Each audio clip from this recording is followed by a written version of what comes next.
Oh, okay. Proceed.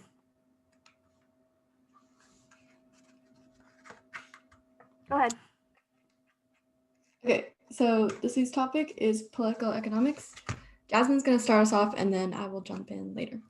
Go ahead, Yeah, Jasmine. okay. So you can go on to the next slide now. Yeah. So political economics is the study of production and its relationship with the government and the distribution of national wealth. So political economics will study how theories like capitalism, socialism, and communism work in an economy and the real world. So the term political economics describes any government policy that impacts the economy. Then next slide. Political economics can be split into two sections: classical political economy, which studies works of philosophers like Karl Marx, and modern political economy, which studies the works of more modern philosophers, economics, and economists and political scientists. So both classical political economy and modern political economy are influenced by game theory, which is a mathematical framework that is designed to address problems and find the optimal rational decision. Yeah, so there are three ways to approach political economics, and the first way is interdisciplinary studies. Interdisciplinary studies uses sociology, economics, and political science to understand how economies work. This approach focuses on economic models and international relations and the role of the government in economics. And the second way is the new political economy, which is called new because it rejects old ideas about agencies, structure, material interests, states, and markets. The new political economy does not analyze political ideology like interdisciplinary studies does, and instead it makes assumptions that will lead to debate about societal preferences. And political economy is grounded in cultural, social, and historical aspects. So the third way to approach political economics is through international political economy, which analyzes the connections between economics and international relations. So kind of similar to interdisciplinary studies, this draws from political science, economics, sociology, culture, and history, and it focuses on how states and institutions shape political structures. Yeah. So there are three main types of economies. Capitalist economies, where businesses and individuals have the freedom to pursue their own economic interests, so they will buy and sell in a competitive market, which will naturally determine the fair price for goods and services. And this type of economy usually occurs in a democratic state. And for example, in Australia and Switzerland, they were 81.9% and 80.9% free economies in 2019. Really quickly, a question for the chat. So guess which country had the top ranking of economic freedom in 2012? So it had a score of 89.9% free economy. And then also, if you want to guess the second country.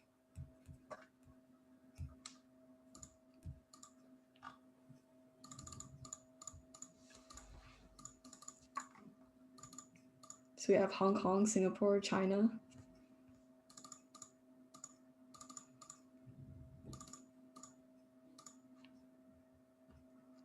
Okay, Norway, I think you're thinking of like development. But the first one is Hong Kong and the second one is Singapore. So Hong Kong's like level of economic freedom is actually part of the reason for the conflict with China because their difference in economic freedom. But yeah, good job guessing. Moving on. So when I was making the slide, I found this site talking about the power of economic freedom. So basically, these are some of the graphics that I screenshotted. So the first one just shows how if there's more economic freedom, there's also a higher human development index. And the second one, higher economic freedom also relates with a higher environmental performance index, which I thought was cool. And the third one, same thing, higher economic freedom relates with a higher GDP per capita and higher standard of living. And this website also found connections between economic freedom, social progress, and innovation. So I thought it was pretty cool. And it's just an example of how the type of economy and the government's role in it influences how that economy functions and how that can impact citizens, which is a good example of political economics.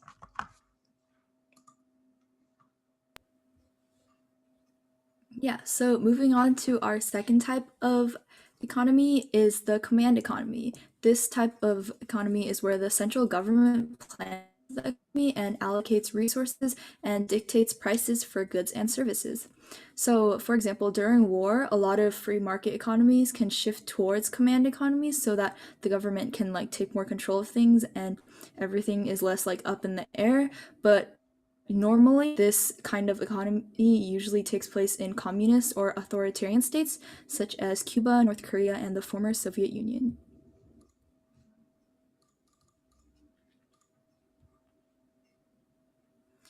And our third type of economy is the mixed economy, which combines both the free market and command economies.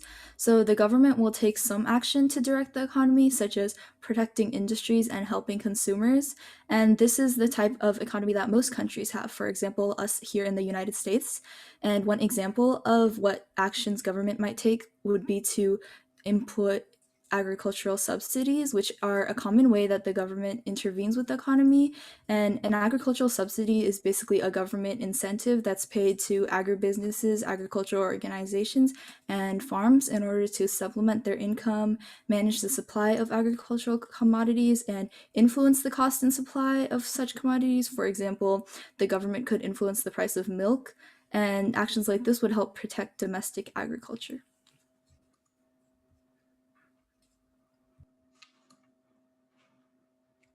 This map I found online. So it's basically a map of the different types of economies that countries have.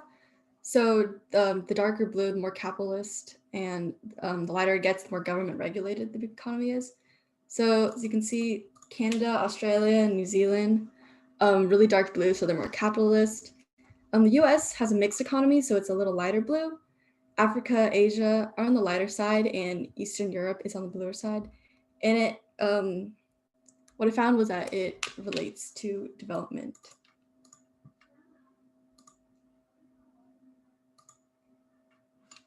Oh, shoot. Okay, my turn. So the behavior, wait, no. Political economics are interested in the gains and losses influenced by certain policies. And this basically shows who supports that policy and who doesn't, and then how people react to that and participate in politics. And this behavior, political behavior, is shaped by what I call the 3 I's, the interests, ideas, and institutions of people.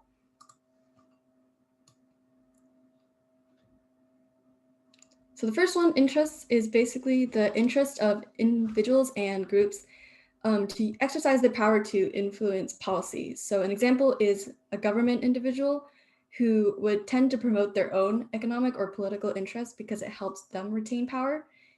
On the flip side, people outside government are more interested with the outcome of that policy.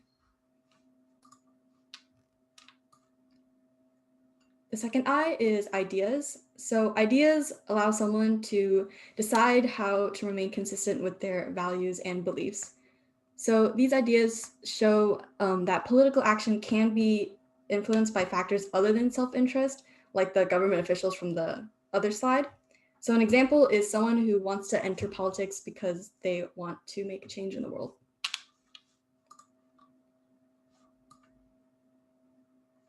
Third I is institutions. So this is like political rules such as the Constitution that directly shape political behavior in the economy because they define how leaders are chosen or how different policies are going to be implemented.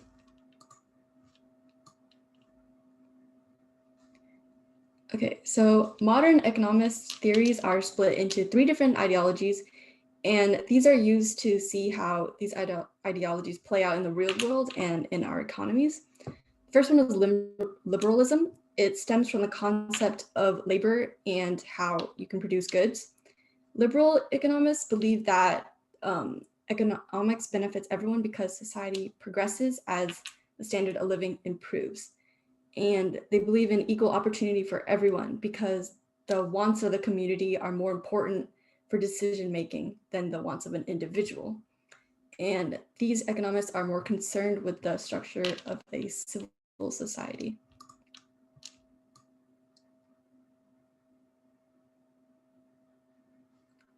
The second ideology is Marxism. It states that inequality is bad and that wealth is generated from labor and exchange, and it does not support private or ownership of resources because it leads to inequality and only favors the elite.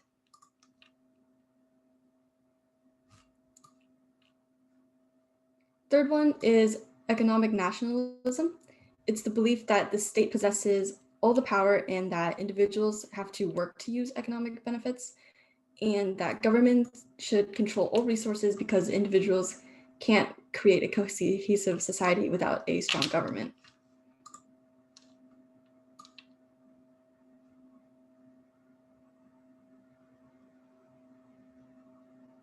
Okay, so if you're in econ and you're a senior, this is kind of a review. So there's 3 ways that a government can impact the economy. First one is fiscal policy. So it's how a government taxes its population and spends its resources. And this is done through monetary policy and regulations. And it includes 3 types of tax systems. So a question related to it, would lowering taxes expand or contract the economy?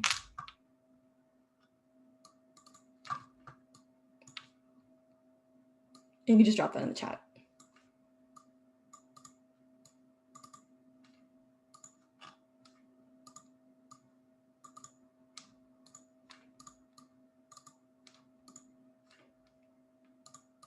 You can guess if you don't know. Thank you, Yash. Yes, it'd be expanding. My students should Colleen know. will explain. Yeah, Colleen will explain right when we come back. So just click the same link.